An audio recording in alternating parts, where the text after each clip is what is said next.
affected her. Amen. Hallelujah, Jesus. Yeah. So my last piece that I want to share with everybody, I knew that when Pastor asked me to put this whole thing together, that this was the one poem I wanted to do. So, yeah. So the name of it is The Crimson Cord, and for those that do not know what that is, it's a piece that's written specifically for places, people, events of influence. So I was saved at 23. But before that, going to church was just a part of the family routine in Worcester, Massachusetts. The first Reverend to plant those seeds was Reverend Kapuki, and then Reverend Bond. And even though it took years for the truth of salvation to hit me, I love my early church memories. See, it was my best friend Maggie who really showed me how to read my Bible. It's been on and popping ever since, no matter the trial. But it was my dead friend Rita who discipled me biblically, teach me all of what I know today, accountability, show me the beauty of praising God with no music in no church services at all. Didn't realize at the time how much I would cherish those memories because they forever shaped my life. And after that, it was a 4-year time frame where again my world was unbelievably changed by Spanish friends who showed me nothing but unconditional love. Luz Mendez, Danny, Pastor Joey wasn't enough to say how much I truly loved them. Teaching me beautiful words like Santo Dios, meaning God who is holy, and is still forever a part of me. Always allowing me to use these gifts of early styles of spoken word on my saxophone where every day saw fit, and always giving me astounding compliments, saying that I'm a humble, anointed, powerful woman of God. And even, I'm a humble, anointed, powerful woman of God, and the very first time I ever seen somebody cry, it humbled me because even though I know this gift came all from God first, it amazed me. Now even though it broke my heart that some friendships couldn't last, for the time that I had him, it really was a blast. And I'll never forget where I got my spoken word stop at John Street, and lit a spark that led to weekly Sunday services at Emmanuel. Now even though there's way too many for me to thank, just to give you all a consistent view, I'm forever grateful for my senior brother Tony, Effie, Cheryl, and Dan. I can't tell you how much I truly love them. Tatiana and DJ too. See, I'm so blessed to call them my family number 2. And for some of my friends who've already passed on, like my girl Debbie, who used to always tell me to keep speaking the truth, even when it's heavy and nobody backs you. And I miss my girl.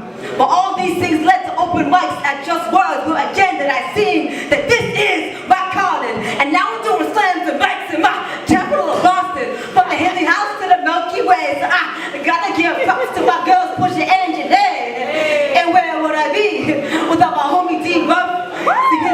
His style, knowledge, humility, and flow, and it's taught me so much. To my poetic aspirations in California, Ezekiel and genetics, no hesitation, I love you both. You are such a blessing. I mean, to be able to call you my homie and big sis, I hope you all know it don't get no better than this.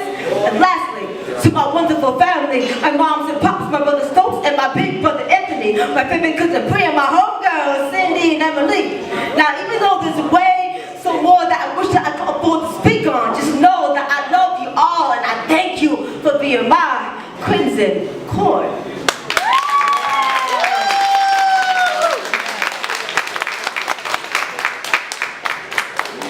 All right, so I know you guys are clapping, but I'm gonna ask you, give her another round of applause.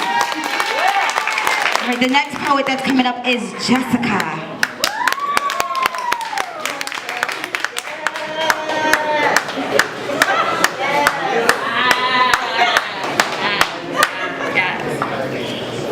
Okay, I didn't really know what to read because Ashley's so dope and she makes people look bad, so all right, let me just go ahead and do some cue. All right, so I'll do First Love. Things out. We're back together now. Life without him was so black that to live without him, I don't even think I know how. I never knew a love like this before. See, I never knew love like this before. I didn't know what until he let me go to roam, to search, to explore, and now the very thought of me without he makes me anxious. I think I might even fear it. You see, I was the one who left before I thought he expected too much, so I figured a relationship with him, I didn't want to go near it. Above all the noise I would hear from the herd, he tried to make me realize I belonged to him, but I turned the message of the bass up because, well, his message, I didn't want to go near it. He stayed faithful when I was faithless, believed in us when I gave up on trust, and gave into lust like ash to dust. I ran amok, telling myself too short, denying myself of a love so just. He was already a man, the greatest man that ever lived, but nevertheless, I still acted like a little girl. He never stopped trying to win me back, but my time was precious, so I was too busy having fun in the world. He wanted just a little bit of my time, but I thought it was mine to give, so I decided to waste it. I wanted to be with him, but I was weighing out my options, saw the fun and games my friends had, so I decided to chase it. And yet he stayed there all along, although his presence was out of sight and out of mind, but not out of soul. See, his spirit, I couldn't erase it. And I looked for all the love that he gave in all the wrong places. I tried to find a man like he was in all the wrong faces. Face it, I was choosing things of the just righteous qualities, not of the right fit qualities, tasteless, tasting little snacks, junk fools with no real nutrition while skipping past my warm and hearty meal. But he knew he already owned my heart, so without him, I would feel void of anything real. And when I started to serial date, I hardly thought of him. And when things were going great, I hardly thought of him. And when I was out drinking and smoking and partying out late, I hardly thought of him. But then when I had too much on my plate, the only thought I had was him. And when I met my dark fate, the only thought I had was him. When my soul kept asking for its true mate, the only thought that I had was him. And when things got too hard to hardly manage myself from the pile of rubble I was under, I managed to pick up that good book, put my pride to the side, and I dialed his number. At first I thought he was ignoring my calls because he knew what I had done and wanted to teach me a lesson. Little did I know that he was waiting for me to be honest and give him a full confession. He would always show me time and time again that he never really left my side. See, I knew even when we weren't together that he was always there to listen as I cried. And when I got lost and no one else was there to pick me up, he of course was the first to arrive. So that's why I'm dedicating my life to him now, because, well, he's the reason I'm alive. I put away my immature ways and I asked him to forgive me for taking his love for granted. Granted, I couldn't see how unbalanced I was without him, having naive views, so my views were slanted.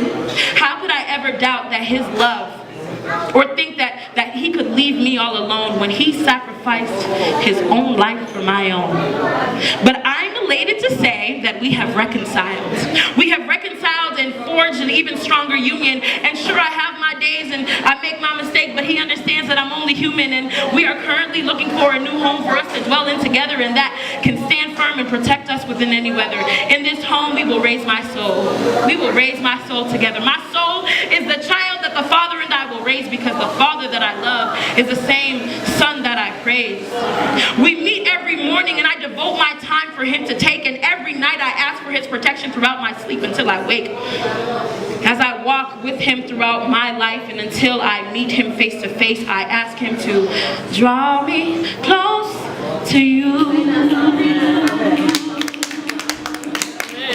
and show me his mercy and his grace, this sovereign master of everything, the Lord of Lords, the King of Kings. In our union, the life that we sacrifice represents the ring. My vows that I speak, I say them, and daily through the life that I lead, his vows are spoken through the scriptures that I read. As I grow in wisdom and in faith, I look to his love and his word as my guiding light. Me and my first true love are back together, and now my world seems right.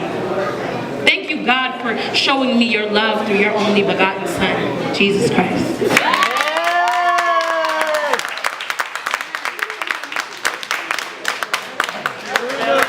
that was a strong love, right? That was beautiful. And girl, you can sing. Yes, that was beautiful. Let's give her another round of applause. Oh, that was beautiful. All right, so we're not finished. We still have more poets. So are you guys ready for the next poet? Yeah. Yeah, she said yeah, she's ready. All right, so the next poet that's coming up is Ashley. And no, it's not Ashley Wonder, it's Ashley Davis. Destroyed, only transferred or transformed.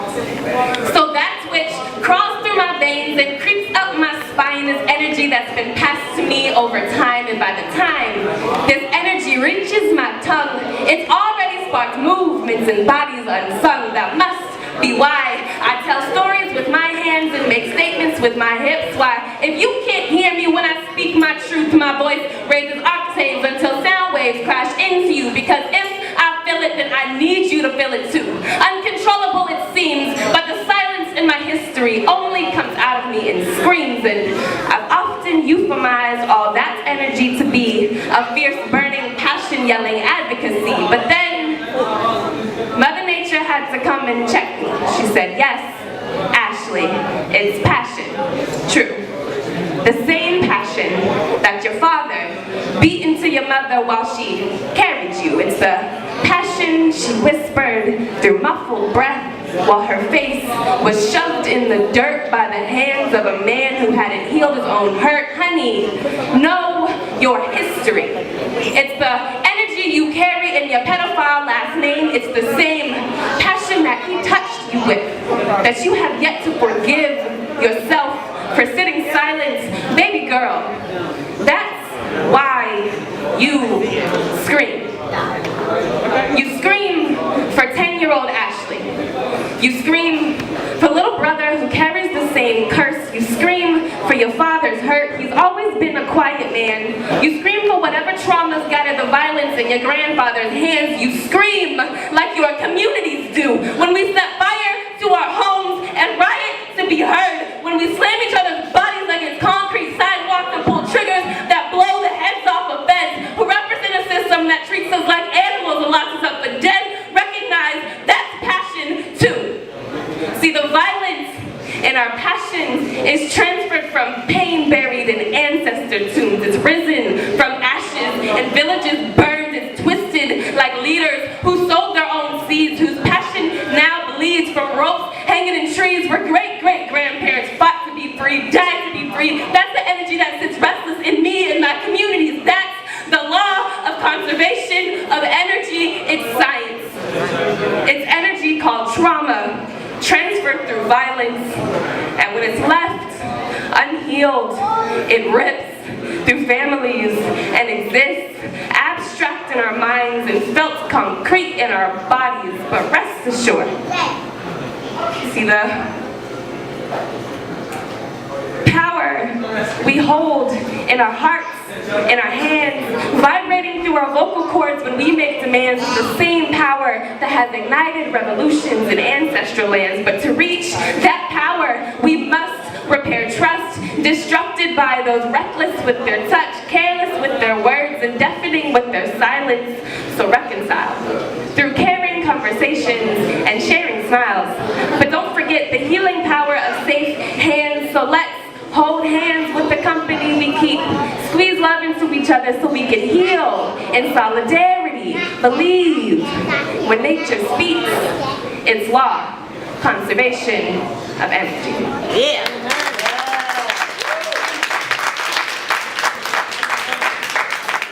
Show some love for Oompa.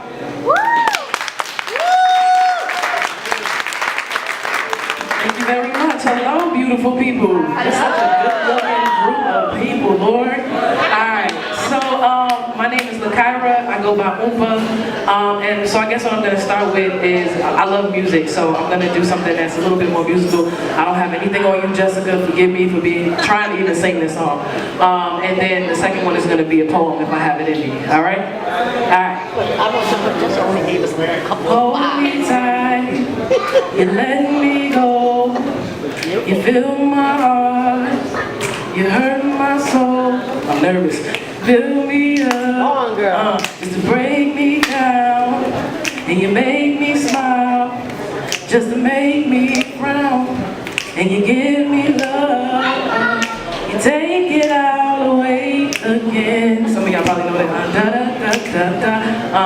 Look, I want it all and I'll admit that I ain't got it yet. Probably because I really haven't started, just trying to get an apartment in the city after college. A nice whip and possibly pilot a private charter jet to get me off it. Sirens get too loud, poverty is abound, and that little voice is arousing and screaming, "Ooh, you out, and your butt need to get clouded." Surrounded by the sound of my heart pounding, paranoia tells me I'm about to throw the towel in the cadence of every vibe for the pushes down on the scalpel. Now I'm crying out to God, I get like I'm his lost disciple. Got the nerve to get mad when he looking at me to found it. Like when I called him in my mess, he ain't come get me out it. Like I didn't go on about my life like I knew nothing about him. And when my stomach rumbled, it think it hard for me to down him. Especially when it's doggy dog. There's a pounds around it, trying to hound her what they howling. She is desperation sounding out of her stomach growling. Some of those months a fan, but the most she can do is pound them. Hope they avoid the pounding, pray gravity keep her grounded. Hope she don't get that call like brother stepping out of bounds, telling me that I'm afloat, but this boat it keeps going down. It's murder she wrote if that's the creed to keep her from drowning. They tell me go to limit, trying to get this extra mile and give voices to the silence and give a little piece of my to my peoples that's behind it.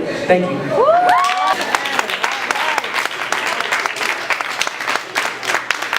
To just give a nice round of applause for Eunice.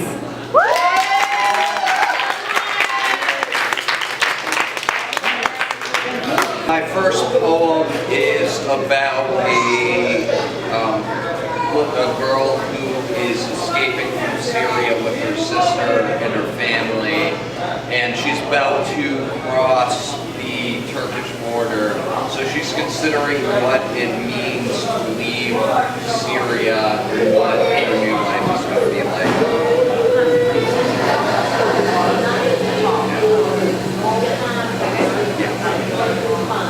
Its color will not churn. The passports are newly minted. Our family name changed from Nashif to Ali. My dad worries the bodyguard can smell his Sunni blood off him. The bombs become fainter. My parents have not talked for hours. I take my thumb and press it against each finger. 1, 2, 3, 4. I count until I reach 1,000 and begin again. The guard takes the passports to another guard. They look over their shoulder at us. Baba, Mama, my baby auntie, me, and me. I run my finger through my sister's hair. I bow my head to the guards. Their boots are not blooded like the other soldiers. Open the trunk. They rifle through the luggage, not leaving a sock unchurned, throwing all the clothes out. They throw the bread out onto the car's roof, rip it open to check for weapons within. Their hands pat down my mother's hips, my hips. Their hands rip open my 1-year-old sister's diaper. She is crying. I am crying. The bombs feel like they are getting closer. I stick my tongue in the air to taste them. I feel the soldier's stench of goat breathing down my sweater. The sky is blue. The sky is blue. I repeat to myself over the bombs that are turning its colors. When they are done with my sister, I kiss her toe.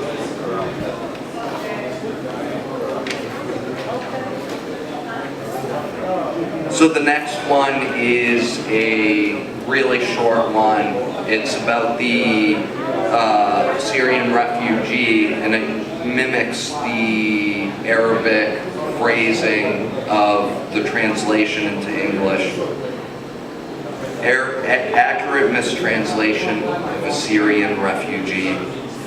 UN brand polio's outbreak in Syria and Iraq, most challenging in history. The garden. Child no walk from catch cold. And I got one more.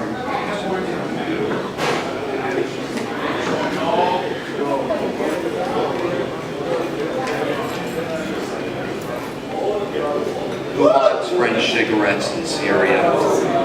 My aunt smokes Gawaz. Her sister, Soraya, died without a word. They lived in the same building, 2 floors apart. My aunt talks to her sister in her sleep. People pass without much significance. Street vendors yell. I walk the street at my own peril. My American look invites a salesman in Salhia to sell me blue jeans. Joseph lived next to Salhia in Shah-Alan, sipped tea on his balcony, and watched people scurry below. We competed among other men, single and married, for Lydia. Lydia dances in clubs where owners give her free drinks. She sways, they hold her hips. She briefly presses her breasts against them, only to turn her cheek and anger them with her absence. If the Arab Spring burns Syria to the ground, Lydia will dance in the rubble, bombs and bullets whizzing past her head.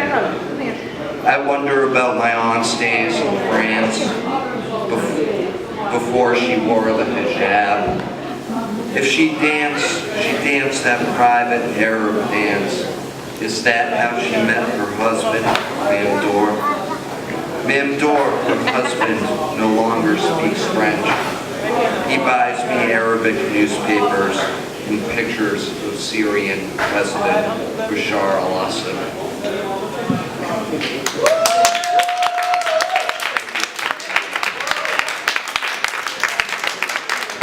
Last person hitting the mic is my favorite person in the whole entire world. My cousin, Brianna. Brie.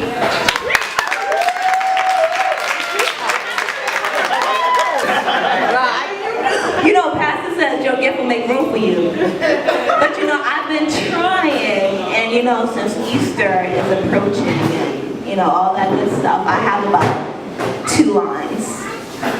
Only 2. Not 4, 2. Your heart, girl. Go ahead. Bring them words up. All right. Lord, forgive them, for they know not. I asked Jesus, how much does he love me? He answered, this much, and stretched out his arms and died. Thank you. I knew when the pastor wanted me to do this event that I already had the feature in mind. I'm so happy that he agreed to it. I don't like reading office stuff. I think that's really boring. I'd rather go off of personal experience when it comes to really dope features. So I first met our feature way back in like August at the Haley House. And I never seen passion like that performed before outside of like myself. So to see that type of dynamic, that's passion in another person is pretty dope. So he does a lot of stuff in the community, like activist work, besides being a really dope, amazing poet. He does protests and all that stuff. So I think that anyone that does that on top of poetry is definitely inspiring. He's on the news and everything, the megaphone on the truck and all that stuff. So anyone doing stuff like that is definitely inspiring. He's also an author. It's on Amazon.com. Tales of a Misguided Soul, staying on 94. You should definitely get your copy. I already have mine, so it's definitely a dope book. He's also the co-host of the Milky Way Lounge. If you can feel it, you can speak it. That happens second Thursdays of the month, 9 o'clock. With a feature and an open mic. It's pretty dope. It's worth going out there. So I always have a blast going out there. It's always a good time. The food is great. The crowd is nothing but love. So that's always it's a good turnout. So anyone that wants to come with me definitely should come with, because it's definitely a good time. Also on the second Saturdays of the week, he also of the month, he also is co-host for next to the mic. It's a youth open mic with youth features, anything that supports our youth and positive things. That's pretty amazing. So that's a great thing to celebrate. They're actually having their 1-year anniversary next weekend, so that's pretty damn dope. So we should clap that up. Clap that up. That's a good thing. Yes. So y'all should definitely be amazed. He's definitely one powerful person. He's been inspiring me for the past couple of months. Anyone who's been to Haley House or if the Milky Way, you've heard them home. So anyone that inspires anyone, I think that's a good thing. So clap it up for our future.